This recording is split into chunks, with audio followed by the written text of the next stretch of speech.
Assalamualaikum warahmatullahi wabarakatuh. Perkenalkan, nama saya Nur Hamidah, NIM 2412587. Baiklah, saya di sini akan mempresentasikan tugas mata kuliah Perencanaan Pendidikan dengan dosen pengampu Dr. Helna Nelis, MPD, dengan judul Jenis-jenis Perencanaan Pendidikan. Latar belakang, perencanaan adalah sesuatu yang penting sebelum melakukan sesuatu yang lain. Perencanaan dianggap penting karena akan menjadi penentu dan sekaligus memberi arah terhadap tujuan yang ingin dicapai. Dengan demikian, suatu kerja akan berantakan dan tidak terarah jika tidak ada perencanaan yang matang. Topik pembahasan yang pertama, perencanaan tingkat pusat, provinsi, kabupaten atau kota, kecamatan, desa atau kelurahan, dan sekolah. Yang kedua ada perencanaan nasional, regional, lokal, dan kelembagaan. Dan yang ketiga ada perencanaan terpadu, komprehensif, dan kelembagaan. Dan yang keempat ada perencanaan sentralisasi dan desentralisasi. Dalam melakukan perencanaan tingkat pusat, provinsi, kabupaten, kota, kecamatan, desa, kelurahan, dan sekolah.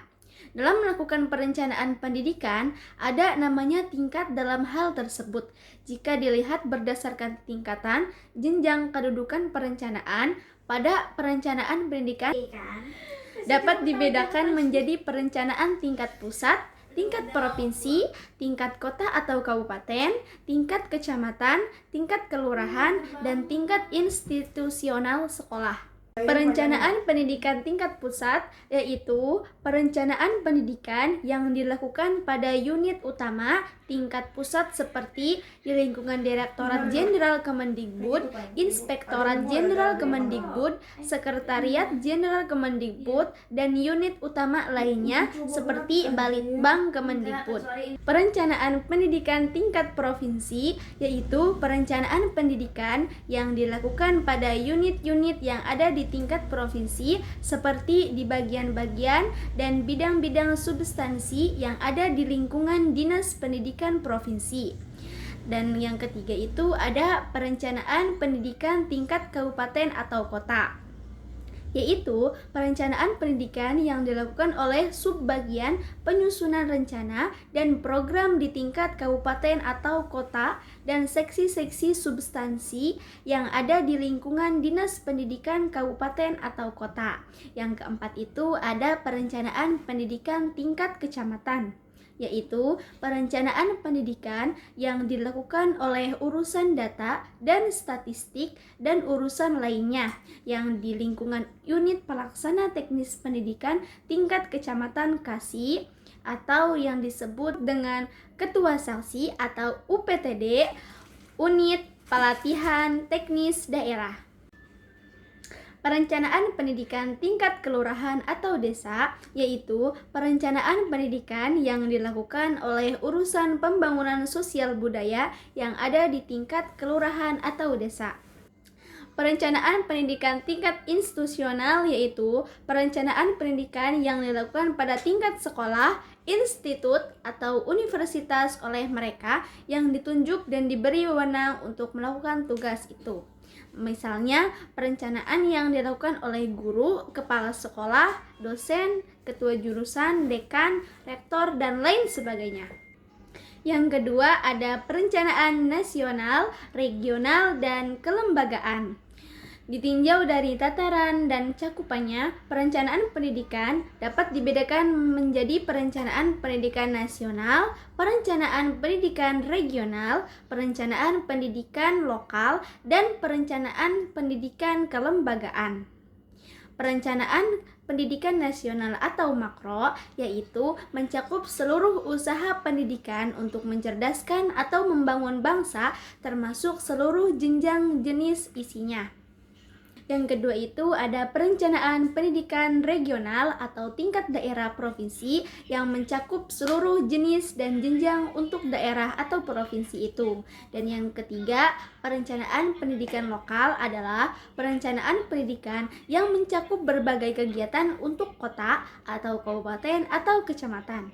Dan yang terakhir itu perencanaan pendidikan kelembagaan adalah perencanaan pendidikan yang mencakup satu institusi atau lembaga pendidikan tertentu saja, seperti perencanaan sekolah, universitas, pudiklat, dan sebagainya. Selanjutnya ada perencanaan pendidikan komprehensif, yaitu mengandung konsep keseluruhan yang disusun secara sistematik dan sistematis. Dan yang terakhir, perencanaan strategis, yaitu perencanaan yang mengandung pendekatan strategis insus yang dihadapi dalam upaya membangun pendidikan. Dan yang keempat itu ada perencanaan sentralisasi dan desentralisasi.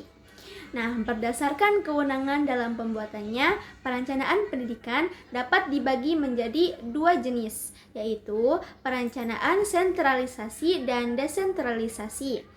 Perencanaan pendidikan sentralisasi yaitu suatu perencanaan pendidikan di mana seluruh rencana baik untuk pusat maupun untuk daerah disusun oleh unit organisasi di tingkat pusat, seperti oleh Sekretariat Jenderal Kemendikbud, Inspektorat Jenderal Kemendikbud, Direktorat Jenderal di lingkungan Kemendikbud, dan lain-lain. Nah, sebaliknya ada perencanaan pendidikan desentralisasi, yaitu perencanaan pendidikan untuk suatu daerah, provinsi, kota, atau kabupaten, kecamatan, sekolah. Disusun oleh daerah itu sendiri, tidak ditentukan oleh unit di tingkat pusat. Ada dua jenis rencana strategis umum dalam pendidikan sebagai berikut. Yang pertama itu ada rencana sektor jangka panjang yang disingkat LTSP. Yang kedua itu rencana sektor jangka menengah yang disingkat MTSP. Rencana jangka panjang dapat mencakup 10 tahun atau lebih dan dapat dianggap sebagai peta jalan untuk kebijakan keseluruhan dan tujuan yang lebih luas.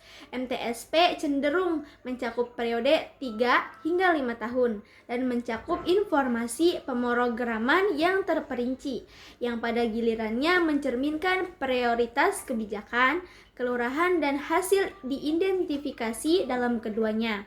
Dan MTSP biasanya mencakup proyeksi anggaran yang terperinci, misalnya melalui pencantuman MTEF, jenis perencanaan dalam tingkat organisasi. Secara hierarkis ada 3 jenis perencanaan, yaitu perencanaan strategis, yang kedua perencanaan taktis, yang ketiga perencanaan operasional. Nah, hierarki tujuan adalah seperangkat tujuan yang memandukan tujuan organisasi secara utuh, dihubungkan dengan subtujuan dari bagian-bagian organisasi. Adapun jenis perencanaan pendidikan, yang pertama perencanaan imperatif atau terpusat. Perencanaan yang dilakukan di tingkat federal atau oleh badan pusat seperti Komisi Perencanaan Pemerintah disebut perencanaan imperatif. Target dan sumber daya untuk penyelesaian rencana dialokasikan oleh pemerintah federal. Pelaksanaannya adalah otoritas provinsi. Yang kedua ada perencanaan indikatif atau perencanaan tingkat lokal. Perencanaan jenis ini dilakukan di tingkat lokal atau akar rumput masyarakat. Masyarakat setempat menentukan prioritas mereka, menyiapkan proyek dengan bantuan para ahli. Yang ketiga itu ada perencanaan lisan sekte. Dalam jenis perencanaan ini, proyek-proyek dipersiapkan oleh masing-masing sektor secara terpisah.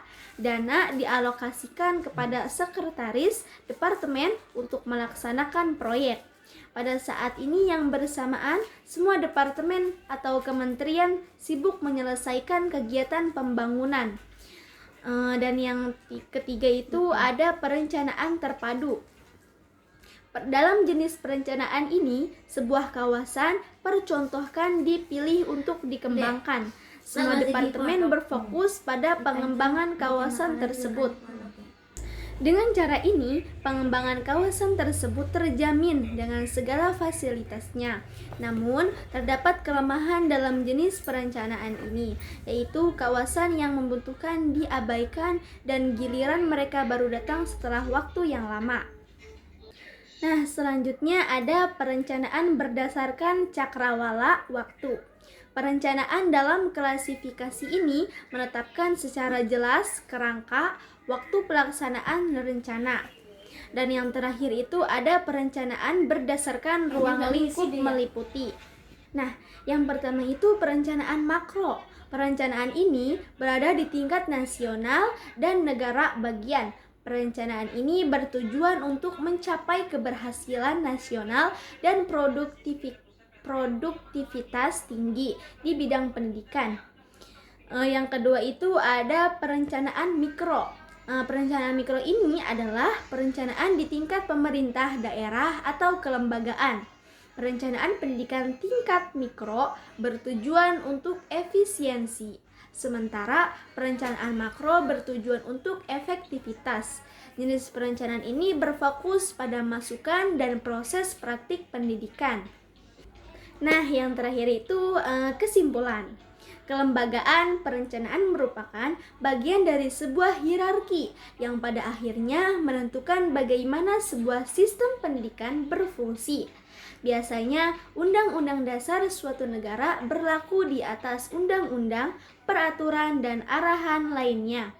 Perencanaan pendidikan yang telah kita buat juga memiliki tingkatan atau jenjang sekolah yang kita dirikan seperti perencanaan pendidikan di tingkat pusat, kabupaten, kecamatan, maupun provinsi. Dari itu semua ada juga di tingkat pendidikan nasional, perencanaan pendidikan regional, perencanaan pendidikan lokal, dan perencanaan pendidikan kelembagaan. Baiklah, itu saja presentasi dari saya. Mohon maaf kalau ada kata-kata yang kurang jelas atau kurang yang dipahami. Saya mohon maaf. Wallahu muwaffiq ila aqwamit thoriq. Wassalamualaikum warahmatullahi wabarakatuh.